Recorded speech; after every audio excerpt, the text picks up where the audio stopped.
Assalamu alaikum everyone. Welcome to Pharma Health Zone. In today's topic of the discussion, we will discuss about what are the factors that can modify the action and dosage of the drugs.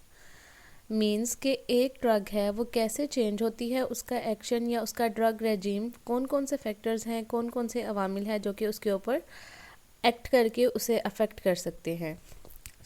हम देखेंगे कि कौन कौन से factor जो हैं वो हमारी डोजेज को या एक्शन ऑफ द ड्रग्स को इन्फ्लुएंस कर सकते हैं, उसके ऊपर उनका असर होता है। अगर ड्रग जो है वो बहुत ज़्यादा स्मॉल हो तो मीन्स कि ड्रग इतनी अमाउंट में है कि ड्रग का जो थेराप्यूटिक इफ़ेक्ट है वो ही नहीं प्रोड्यूस कर रही, और ना ही ड्रग को इतना लार्ज होना चाहिए डोजेज को कि ये हमारी बॉडी के अंदर जाके टॉक्सिक इफ़ेक्ट को प्रोड्यूस करे, जो कि हमारे लिए डिज़ायरेबल नहीं है।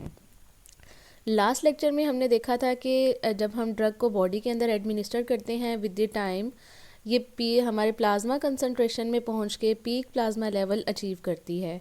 तो पीक प्लाज्मा लेवल एक जो सेफेस्ट होता है हमारा इफ़ेक्ट, थेराप्यूटिक इफ़ेक्ट, जो डिज़ायर्ड एक्शन होता है वो उसी रेंज में हमें चाहिए होता है। ना हमारी ड्रग इतनी कम होनी चाहिए कि वो उस पीक प्लाज्मा कंसंट्रेशन लेवल को अचीव ना कर सके। मीन्स अगर उसे अचीव नहीं करेगी तो ड्रग का जो थेराप्यूटिक इफ़ेक्ट है जिस पर्पज़ के लिए हम यूज़ कर रहे हैं वो नहीं हमें अचीव हो पाएगा, और ना ही ड्रग की डोजेज या ड्रग रेजीम जो है इतना लार्ज होना चाहिए कि वो बॉडी के अंदर जाके हमारे लिए टॉक्सिक हो, हमारे लिए नुकसान हो, जहर का बायस बन सके। आज के टॉपिक में हम देखेंगे कि क्या क्या फैक्टर्स हो सकते हैं जब हमने डोजेज को या ड्रग रेजीम को डिसाइड करना है, जो कि इन्फ्लुएंस करेंगे उसके एक्शन और डोजेज को। इसको हमने कंसिडर करना है while adjusting the dose for any patient. These include age, body weight, gender, route of administration, time of administration, dosage form, pharmacokinetics, pathological condition, tolerance, and combination of the drugs. So first is the age.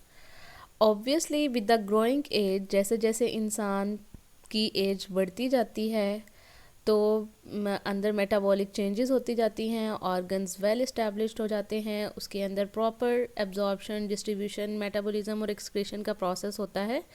तो adult dose हमने already discuss किया है, ऐसे persons के लिए होती है, ऐसे पेशेंट के लिए होती है जिनकी 18 to 60 ईयर्स एज है। हम इसी डोज को बेस बना के चिल्ड्रंस और जो 60 ईयर्स से अबव होते हैं पेशेंट्स, ओल्ड पेशेंट्स, उनके लिए डोज को एडजस्ट करना होता है, क्योंकि बच्चों में भी ऑर्गन्स अभी फुली इस्टेब्लिश नहीं होते तो उनके अंदर ड्रग्स की फार्माकोकाइनेटिक्स इतनी प्रॉपरली नहीं होती। उसके लिए हमने अपनी पिछली स्लाइड में देखा था, हम डिफरेंट फार्मूलाज यूज़ करते हैं to calculate the dose, and this can be the Young's formula और क्लार्क्स फार्मूला। और जो 60 साल से ओल्डर पेशेंट्स होते हैं उनकी डोज को हम रिड्यूस कर देते हैं 3/4 तक, और बेस हमने बनाना है एडल्ट डोज को ही। Next is the body weight. As the name indicate, अगर एबनॉर्मल बॉडी वेट होगा, abnormal means normal body weight से कम या ज़्यादा, अगर पर्सन जो है वो अंडर वेट है या ओबीस है, उस दोनों कंडीशन में डोज ऑफ द ड्रग या डोजेज ऑफ द ड्रग जो है वो अफेक्ट हो सकती है। तो हमने वेट ऑफ द पेशेंट को ज़रूर कंसिडर करना है, उसी के अकॉर्डिंग हमने डोज को एडजस्ट करना है, so that peak plasma concentration जो कि थेराप्यूटिक इफ़ेक्ट है, जो कि हमारा टारगेट है, हमारा पर्पज़ है, वो हमें अचीव हो जाए। Next is the gender, male और फीमेल। ऑब्वियसली मेल का मेटाबॉलिक सिस्टम ज़्यादा स्ट्रॉन्ग होता है as compare to the female. तो वीमेंस के अंदर doses same condition, same categories के अंदर हम वीमेंस के अंदर डोज और डोजेज जो है वो ज़रा कम रिकमेंड करेंगे as compare to the man generally. लेकिन अगर कुछ स्पेशल कंडीशंस में फ़ीमेल में प्रेगनेंसी है, मेंस्ट्रुएशन है या लैक्टेशन वगैरह का पीरियड है, तो उस सूरत में भी हमने डोज को एडजस्ट करते हुए ज़रूर माइंड में रखना है। Next is the route of administration. Same condition है, सेम जेनेरिक है, सेम ड्रग है, एक ही पेशेंट को हमने एडमिनिस्टर करनी है बाय डिफरेंट रूट्स, ठीक है। और हमारा जो डेस्टिनेशन है, main destination, that is the blood. अब उस केस में अगर एक ड्रग लेट सपोज हमारे पास ओरल फॉर्म में भी अवेलेबल है, सबक्यूटेनियस भी अवेलेबल है, इंट्रामस्कुलर भी अवेलेबल है और इंट्रावीनस भी अवेलेबल है, तो इसको ऑर्डर क्या होगा, डोज को एडजस्ट करने का। ओरल डोज सबसे ज़्यादा हम रखेंगे, फिर सबक्यूटेनियस, फिर इंट्रामस्कुलर, और सबसे कम डोज जो है वो हमने इंट्रावीनस की रखनी है। The reason is intravenous dose जितनी हम एडमिनिस्टर करेंगे उतनी की उतनी ही हमें ब्लड में अचीव हो जाएगी। जबकि ओरल फॉर्म में drug has to be passed from the gastrointestinal tract. तो हमारे स्टमक और स्मॉल इंटेस्टाइन में कुछ एंजाइम्स जो कि प्रेजेंट होते हैं वो हमारी ड्रग को डिस्ट्रॉय कर सकते हैं। तो इट डजेंट मीन कि अगर हम 500 mg एडमिनिस्टर कर रहे हैं बॉडी के अंदर तो ब्लड में हमें 500 mg ही मिले।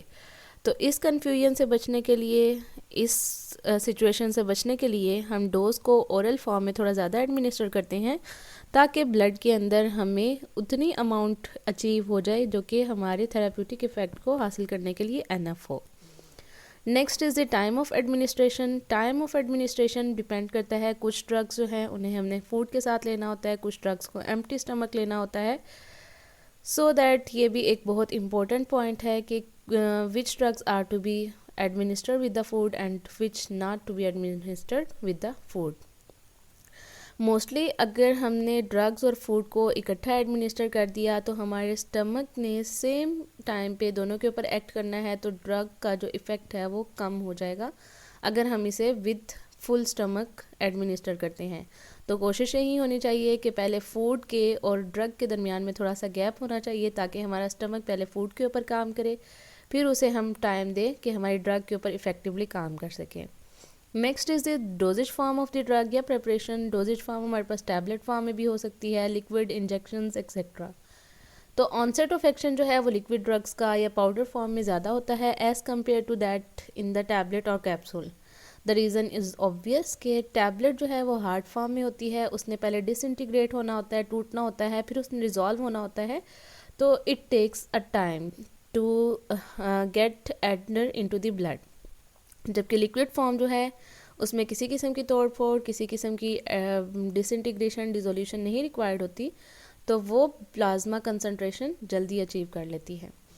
Next, absorption, distribution and excretion of the drug भी अफेक्ट कर सकती हैं। जो ड्रग्स जल्दी एब्जॉर्ब होती हैं उन्हें बॉडी से एक्सक्रीट भी जल्दी हो जाना चाहिए एंड वाइस वर्सा। लेकिन अगर एब्जॉर्प्शन रैपिडली है, बहुत तेज़ी से है, और वो ड्रग हमारी बॉडी से एक्सक्रीट नहीं हो रही क्विकली, जल्दी से, तो उसका क्या नुकसान होगा कि बॉडी ज़्यादा से ज़्यादा हमारे ब्लड में रहेगी, हमारी बॉडी में रहेगी, और बॉडी के अंदर वो टॉक्सिक इफ़ेक्ट प्रोड्यूस कर सकती है। Pathological conditions, as we know कि हमारे लीवर में मेटाबॉलिज्म होती है, किडनी से हमारी ड्रग ने एक्सक्रीट आउट होना होता है, तो ऐसे पेशेंट जो लीवर कॉम्प्रोमाइज्ड होते हैं या रीनल कॉम्प्रोमाइज्ड होते हैं उसके अंदर हमें ड्रग को एडजस्ट करना होता है ताकि हम ड्रग की किसी भी किस्म के टॉक्सिक इफ़ेक्ट से बच सकें। Next is the tolerance. Tolerance जो है ये अनयूजुअल रेजिस्टेंस है जो कि हमारी बॉडी डेवलप करती है किसी भी ड्रग के अगेंस्ट। अगर हम एक ही ड्रग को लें बार बार तो हमारी बॉडी के अंदर जो एंजाइम्स होते हैं उनकी डेफिशिएंसी हो सकती है, जिसकी वजह से ड्रग का प्रॉपर इफ़ेक्ट आना बंद हो जाता है after the long period of the time. Next, the most important topic to be considered is the combination of the drugs. कुछ कंडीशंस में हमें ऐसा करना होता है कि ड्रग्स को एक या दो से ज़्यादा ड्रग्स को कंबाइन करके देना पड़ता है। तो उस कॉम्बिनेशन के नतीजे में हमें दो तरह के इफ़ेक्ट्स देखने को मिलते हैं। One is the synergistic effect and second is the antagonistic effect.